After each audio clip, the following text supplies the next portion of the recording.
ಎಲ್ರಿ ಅವನು ಇನ್ನೂ ಬಂದಿಲ್ಲ? ತುಂಬಾ ನಂಬಿಕೆ ಇಟ್ಕೊಂಡಿದ್ರಲ್ವಾ ನೀವೆಲ್ಲ? ಕೇಳ್ರಪ್ಪ, ವಾ ಸರಿಯಾದ ಸಮಯಕ್ಕೆ ಹಾಜರಾಗಿದ್ದೀನಿ ನಾನು. ನಾಟಕ ಈಗ ಶುರುವಾಗಿದೆ. ಇವತ್ ರಾತ್ರಿ ನಿರ್ಧಾರ ಆಗತ್ತೆ ಮಂಜುಳನ್ ಜೀವನ ಸರಿ ಹೋಗುತ್ತೋ ಇಲ್ವೋ ಅಂತ. ಮತ್ತೆ ಇನ್ನೂ ತಮಾಷೆ ಅಂದ್ರೆ ಇದನ್ನ ನಿರ್ಧಾರ ಮಾಡೋದು ಯಾರು? ಭೀಮ್ರಾವ್.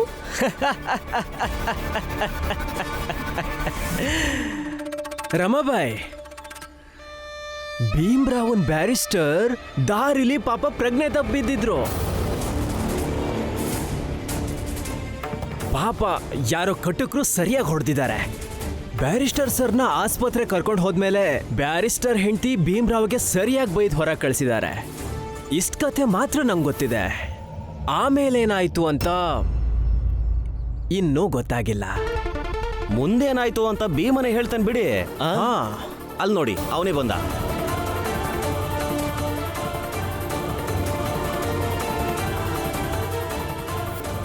ಏನ್ ಭೀಮ್ರಾವ್, ಬ್ಯಾರಿಸ್ಟರ್ ಹತ್ರ ದುಡ್ಡು ತಗೊಂಡ್ಯಾ?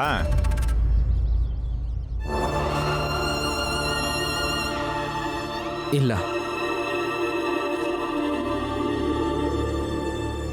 ಇಲ್ವಾ? ತುಂಬಾ ಅತಿ ಆಯ್ತು.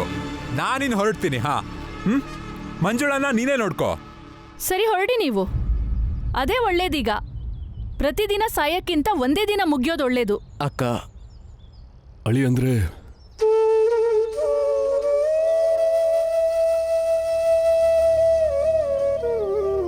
ನೋಡಿ ಅಳಿ ಅಂದ್ರೆ ನಾವಿಬ್ರು ನಿನ್ನೆ ಇವತ್ತು ಸಂಪಾದನೆ ಮಾಡಿರೋ ದುಡ್ಡನ್ನ ಅಷ್ಟು ನಿಮಗಿವಾಗ ಕೊಡ್ತಾ ಇದ್ದೀನಿ. ಇನ್ನೊಂದು ಸ್ವಲ್ಪ ದಿನದಲ್ಲಿ ಸರ ಬಿಡಿಸ್ಕೊಡೋದಕ್ಕೆ ಅಂದ್ರೆ ಎಷ್ಟು ಬೇಕೋ ಅಷ್ಟು ಕೊಡ್ತೀನಿ.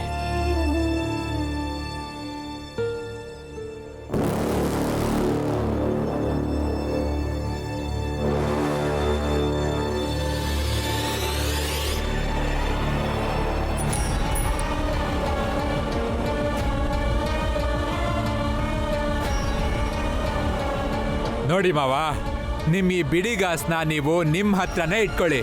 ಬಂದಾಗಿಂದ ಕೇಳ್ತಾನೆ ಇದ್ದೀನಿ, ಇವತ್ತಾಗತ್ತೆ ನಾಳೆ ಆಗತ್ತೆ, ಇದೇ ಕತೆ ಆಗೋಯ್ತು ನಿಮ್ದು. ಸಾಕು, ನಂಗೂ ಸಾಕಾಯ್ತು. ನಾನಿನ್ ಮನೆಗೆ ಹೊರಡ್ತೀನಿ. ಹಾಗೆ ಮಾವ, ಒಂದು ಮನವಿ ಇದೆ. ದಯವಿಟ್ಟು ಕಾಲಿಗೆ ಬೀಳ್ತೀನಿ ಅಂತೆಲ್ಲ ಮನೆ ಹತ್ರ ಬರಬೇಡಿ. ಬರ್ತೀನಿ. ಭಾವ, ದಯವಿಟ್ಟು ಹೋಗಬೇಡಿ. ಸ್ವಲ್ಪ ಸಮಾಧಾನವಾಗಿ ಮಾತಾಡೋಣ. ಕೋಪದಲ್ಲಿ ಸಂಬಂಧನ ಮುರ್ಕೊಳ್ಳೋದು ಬೇಡ ಭಾವ. ನೋಡಿ ಅಳಿ ಅಂದ್ರೆ ಕೋಪದಲ್ಲಿ ತಗೊಳ್ಳೋ ನಿರ್ಧಾರ ಜೀವನಾನೇ ಹಾಳು ಮಾಡಿಬಿಡುತ್ತೆ. ಇನ್ನೊಂದೆರಡು ದಿನದಲ್ಲಿ ನಾವು ಹೇಗೋ ಮಾಡಿ ಹಣದ ವ್ಯವಸ್ಥೆನ ಮಾಡ್ತೀವಿ. ನಾನು ಬಂದೆ. ನಾನು ಯಾಕೆ ಬಂದಿದ್ದೀನಿ ಹೇಳು? ನಾನು ಹಣದ ಸಹಾಯ ಮಾಡ್ತೀನಿ. ಭೀಮ್ರಾವ್, ಗಾಡಿ ಇದೆ. ಭೀಮ್ರಾವ್ನ ರದ್ಯಾಯ ಕಳಿಸಿದ್ರೆ ಸಾಕು. ಮಂಜುಳನ್ ಚೈನ್ನ ನಾನ್ ಬಿಡಿಸ್ಕೊಡ್ತೀನಿ. ಸತ್ಯವಾಗ್ಲೂ?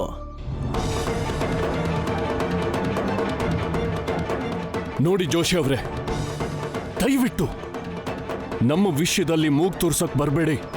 ಇದು ನಮ್ಮನೆ ವಿಷಯ. ಅಯ್ಯೋ ಮಾವ, ಜೋಶಿ ಅವ್ರ ಮಾತು ಕೇಳಿ. ಭೀಮಂಗೋಸ್ಕರ ತಾನೇ ನೀವು ಸರನ ಅಡ ಇಟ್ಟಿದ್ದು. ಸರಿ, ಹಾಗಾದ್ರೆ ಇದೇ ಭೀಮನೆ ಗಾಡಿ ತಳ್ಳೋಕೆ ಶುರು ಮಾಡಿ ಎಲ್ಲ ಸಮಸ್ಯೆನೂ ಸರಿ ಮಾಡ್ಲಿ. ಇಲ್ಲ, ನನ್ನ ತಮ್ಮ ಇಂಥ ಕೆಲ್ಸಕ್ಕೆಲ್ಲ ಹೋಗಲ್ಲ. ನೀವೇನು ಹೊರಡಿ. ನಾನು ಖಂಡಿತ ಹೇಳ್ತಿದ್ದೀನಿ ನಿಮ್ಗೆ, ಯಾರು ಬೇಡ್ಕೊಂಡು ನಿಮ್ಮ ಹತ್ರ ಬರಲ್ಲ. ಸರಿ, ಹಾಗಾದ್ರೆ ಸರಿ ಮಾವ, ನಾನು ಹೊರಡ್ತೀನಿ. ವಿಚಿತ್ರನಪ್ಪ ಈ ಸಂಸಾರ. ಮಗಳು ಮನೆ ಮುಳುಗ್ ಹೋದ್ರೂ ಪರವಾಗಿಲ್ಲ, ಈ ಪೊಳ್ಳು ಅಹಂ ಮಾತ್ರ ಬಿಡಲ್ಲ ಇವರು. ಇನ್ ಮಾತಾಡಿ ಏನು ಪ್ರಯೋಜನ ಇಲ್ಲ. ನಾನು ಹೊರಡ್ತೀನಿ, ಹೋಗ್ತೀನಿ. ಬಾವಾ ಒಂದ್ ನಿಮಿಷ ನೋಡಿ, ಇದರಲ್ಲಿ ನಮ್ಮ ಅಕ್ಕನ ತಪ್ಪು ಏನೂ ಇಲ್ಲ. ದಯವಿಟ್ಟು ಈ ರೀತಿ ಬಿಟ್ಟು ಹೋಗ್ಬೇಡಿ ಅವರನ್ನ. ಸರಿ, ಹಾಗಾದ್ರೆ ನರೋತ್ತಮ್ ಜೋಶಿ ಅವ್ರು ಹೇಳ್ತಿರೋದನ್ನ ಮಾಡು. ಬೇಡ ಬೇಡ ಭೀಮಾ, ಜೋಶಿಯರ್ ಹೇಳಿದ ಕೆಲಸ ಮಾಡೋದು ಬೇಡ ನೀನು. ಮಾಡಲೇಬೇಕು ಅಕ್ಕ. ಇದು ಬಿಟ್ರೆ ನನ್ನ ಹತ್ರ ಬೇರೆ ಯಾವ ದಾರಿನೂ ಇಲ್ಲ.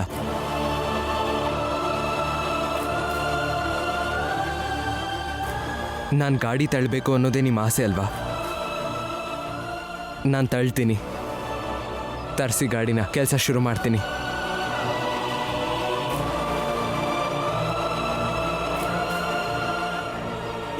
ಇದು ಬುದ್ಧಿವಂತರ ಲಕ್ಷಣ ಭೀಮ್ರಾವ್. ಶಭಾಷ್. ಏ ಶ್ಯಾಮ, ಗಾಡಿ ತಗೊಂಡ್ ಬಾ.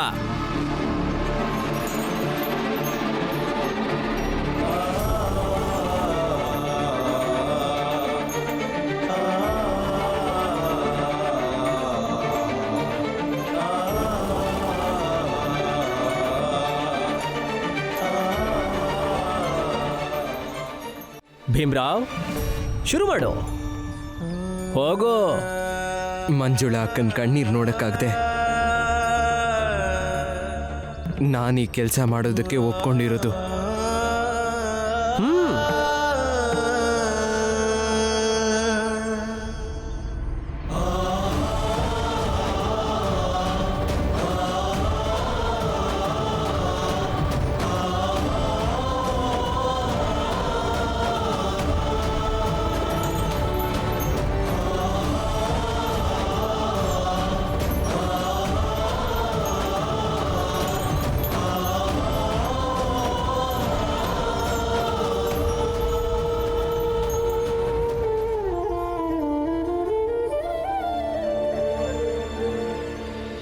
ಸರ್,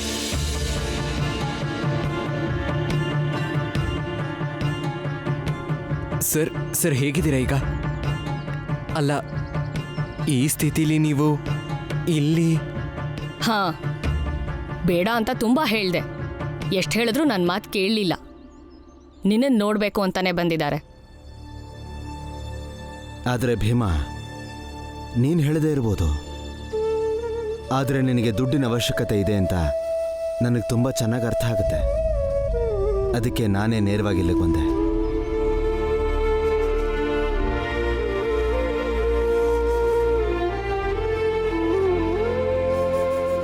ತಗೋ, ಈ ದುಡ್ಡಿಟ್ಕೋ.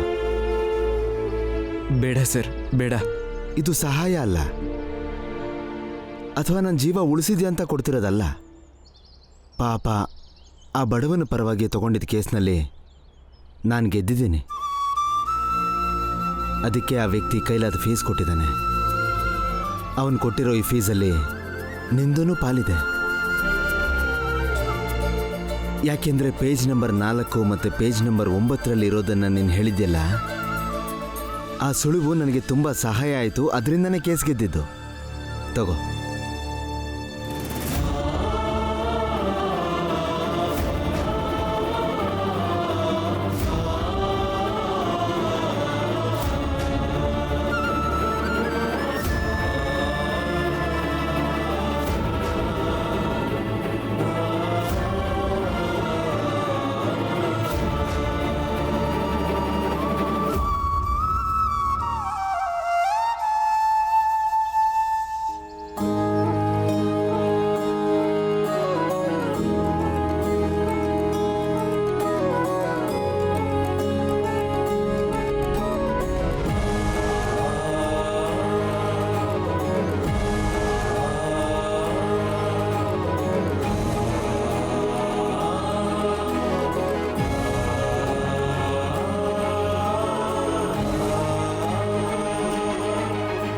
ಇಟ್ಕೋ, ನೀನು ದುಡ್ದಿರೋ ದುಡ್ಡಿದು.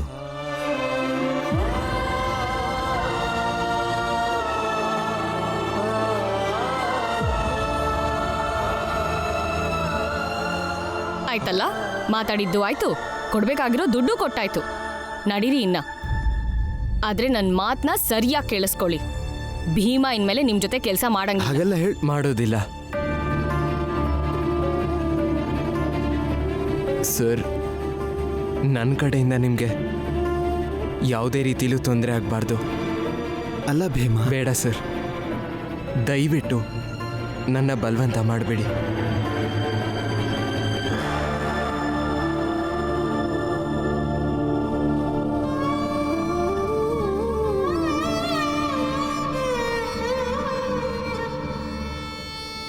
ನರೋತ್ತಮ್ ಜೋಶಿ, ಹೊರಗಡೆ ಬಾ. ನಿನ್ನ ಹತ್ರ ಸ್ವಲ್ಪ ಮಾತಾಡಬೇಕು.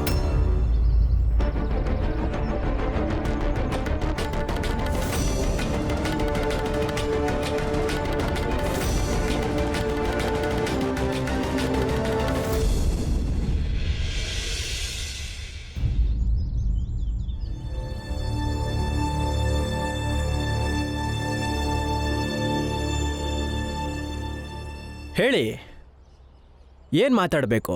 ಈಗಿಂದೀಗಲೇ ಮನೆಗೆ ಹೋಗು. ಭೀಮ್ರಾವ್ ಅಕ್ಕನ ಮನೆ ಹೇಗೆ ಮುರಿಯುತ್ತೆ ಅಂತ ನೋಡೋಕೆ ಪಾಪ ಇಲ್ಲಿವರೆಗೂ ಬಂದಿದ್ದೆ ಅಲ್ವಾ? ಆದ್ರೆ ಈಗ ನೀನು ಅನ್ಕೊಂಡ ಹಾಗಾಗಲ್ಲ. ಏನು? ಏನ್ ಬ್ಯಾರಿಸ್ಟರ್ ಸಾಹೇಬ್ರೆ, ಇದು ಕೈಗೂಡ್ಲಿಲ್ಲ ಅಂದ್ರೆ ಮತ್ತೊಂದು ಕೈ ಹಾಕ್ತೀವಿ ಅಷ್ಟೇ. ಕೆಳ ವರ್ಗದವ್ರ ಜೀವನ ಒಂಥರ ನಾಟಕ ಇದ್ದ ಹಾಗೆ. ಅವರಿಗಿದೆಲ್ಲ ಮುಗಿಯೋ ಕಥೆ ಅಲ್ವಲ್ಲ, ಹೇಳಿ. ಹಾ, ಇನ್ನು ನನ್ನ ಮನೆಗೆ ಹೋಗೋದ್ರ ಬಗ್ಗೆನಾ? ಈ ವಠಾರ ನಂದು. ನನಗಿಷ್ಟ ಬಂದಾಗ ಈ ವಠಾರಕ್ಕೆ ಬಂದು ನಾಟಕ ನೋಡ್ಕೊಂಡು ಹೋಗ್ತೀನಿ.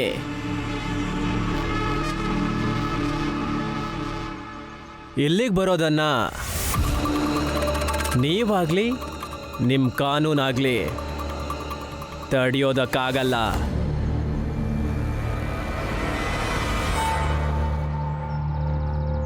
ನರೋತ್ತಮ್ ಜೋಶಿ,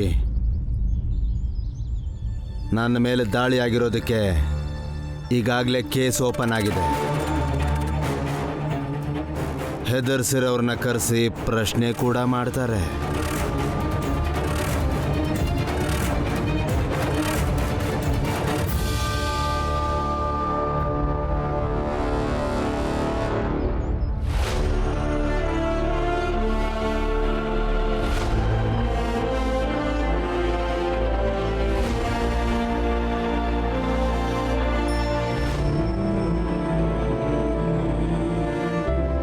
ಬಾವಾ, ಮಂಜುಳಾ ಅಕ್ಕನ ಚೈನ್ ಬಿಡ್ಸಕ್ಕೆ ಇಷ್ಟು ದುಡ್ಡು ಸಾಕು ಅನ್ಸುತ್ತೆ.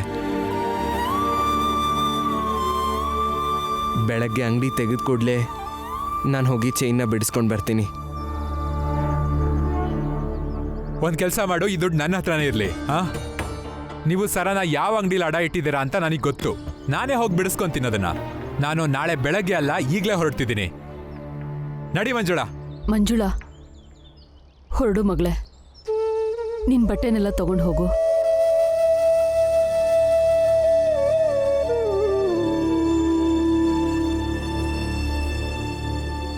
ಮಾವನವ್ರೆ, ಇನ್ಮುಂದೆ ಆದ್ರೂ ಈ ಭೀಮನ್ ಓದ್ಗೋಸ್ಕರ ನನ್ನ ಹೆಂಡತಿ ಒಡವೆನ ಅಡ ಇಡೋದೆಲ್ಲ ಬೇಡ.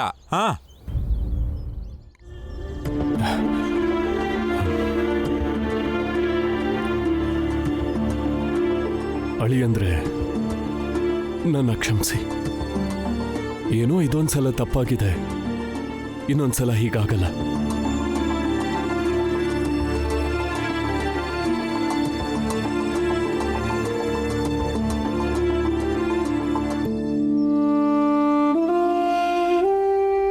ಮಂಜುಳಾ, ನಿಮ್ಮ ಆರೋಗ್ಯದ ಕಡೆ ಗಮನ ಇರಲಿ.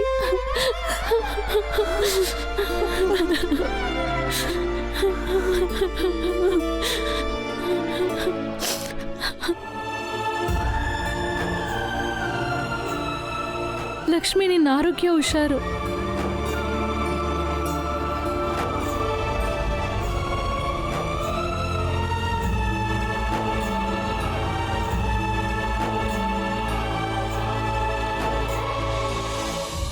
ಭೀಮಾ, ಶ್ರದ್ಧೆ ಇಟ್ಟು ಓದ್ಕೋ ಆಯ್ತಾ? ಹೆಮ್ಮೆ ಅನಿಸ್ತಿದೆ ನಿನ್ನನ್ನು ನೋಡಿ. ಇವತ್ತು ನನ್ನ ಮತ್ತು ನಮ್ಮನೆ ಮರ್ಯಾದೆ ಉಳಿಸಿದ್ಯಾ?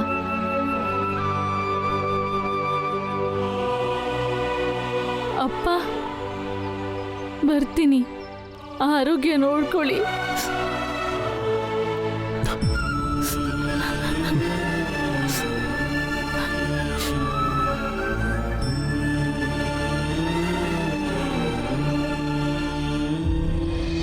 ನೀನು ಹುಷಾರು ಮಗಳು. ಆನಂದಣ್ಣ,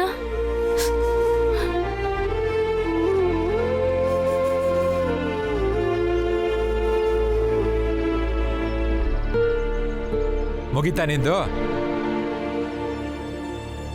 ನೀವ್ಯಾರೂ ನನ್ನ ಬಗ್ಗೆ ಯೋಚಿಸ್ಬೇಡಿ. ಇನ್ಮೇಲೆ ಇವರೇನಾದರೂ ನಂಗೆ ತೊಂದರೆ ಕೊಟ್ರೆ ನಾನೇ ನಿಭಾಯಿಸ್ತೀನಿ.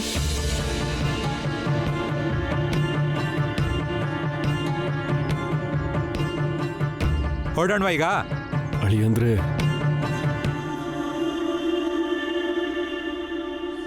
ನನ್ನ ಮಗಳನ್ನ ಚೆನ್ನಾಗಿ ನೋಡ್ಕೊಳ್ಳಿ. ಸರಿ ನಡಿ.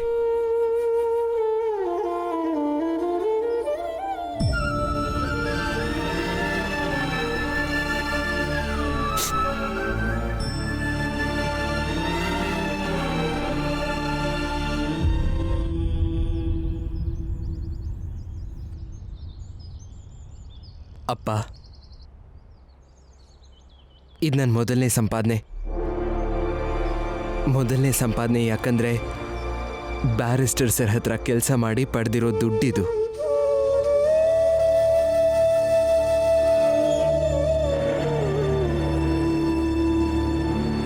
ತಗೊಳ್ಳಿ.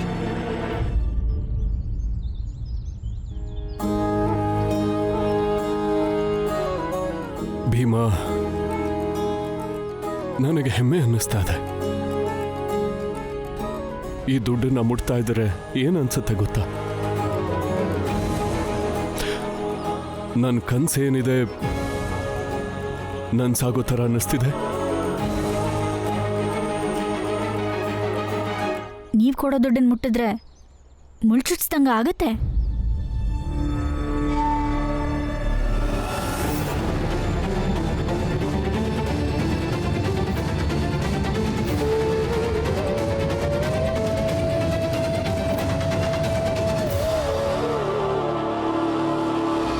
ಅಂದಂಗೆ ಭೀಮಾ, ಮಂಜುಳನ್ ಸಮಸ್ಯೆ ಏನೋ ತೀರ್ತೀಗ. ಇನ್ನು ಮುಂದೇನು ಯೋಚನೆ ಮಾಡ್ತೀನಪ್ಪ. ನಾಳೆಯಿಂದ ನಾನು ಬೇರೆ ಬ್ಯಾರಿಸ್ಟರ್ ಹತ್ರ ಕೆಲಸ ಹುಡ್ಕೋತೀನಿ. ಯಾಕಂದ್ರೆ ಬ್ಯಾರಿಸ್ಟರ್ ಆಗಬೇಕು ಅನ್ನೋದು ನನ್ನ ಕನಸು. ನಾನು ಕಲಿಯೋದು ಇನ್ನೂ ತುಂಬ ಇದೆ. ಅದೆಲ್ಲ ಸರಿ, ಆದರೆ ಇದೆಲ್ಲದರ ಹೊರತಾಗಿ ನಿನ್ನ ಓದಿಗೆ ಇನ್ಮೇಲೆ ಯಾವುದೇ ತೊಂದರೆ ಆಗಬಾರ್ದು. ನಿನ್ನ ಓದು ನಿನ್ನ ಮೊದಲ ಆದ್ಯತೆ ಆಗಿರಬೇಕು. ಖಂಡಿತ ಅಪ್ಪ. ಮಾವ, ನಾನು ಏನೋ ಹೇಳಬೇಕು.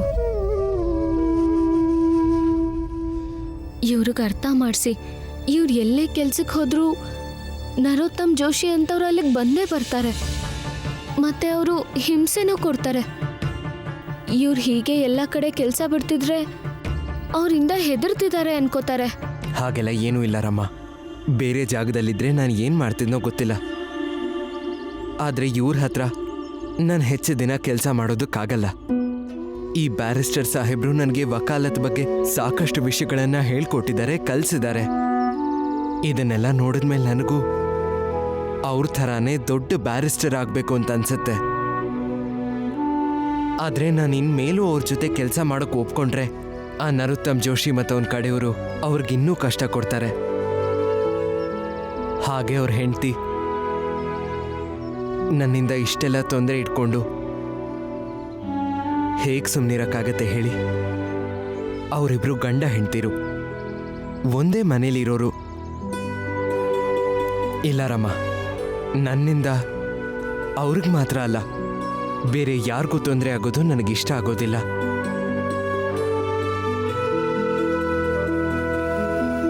ಭೀಮಾ ಸರಿಯಾಗಿ ಹೇಳ್ತಿದ್ದಾನೆ. ರಮಾ, ನೀನೇನು ಚಿಂತೆ ಮಾಡಬೇಡ. ಭೀಮಂಗೆ ಬೇರೆ ಕಡೆ ಎಲ್ಲಾದ್ರೂ ಕೆಲಸ ಸಿಗುತ್ತೆ. ಹೇಗ್ ಸಿಗತ್ತೆ? ಎಂಥ ಒಳ್ಳೆ ಕೆಲಸ ಬಿಟ್ಟಿದ್ದಾನೆ. ಅವನ್ ಬಿತ್ತಿರೋ ಮುಳ್ಳಿನ ಮೇಲೆ ಜೀವನ ಪೂರ್ತಿ ನಡಿಬೇಕಷ್ಟೆ.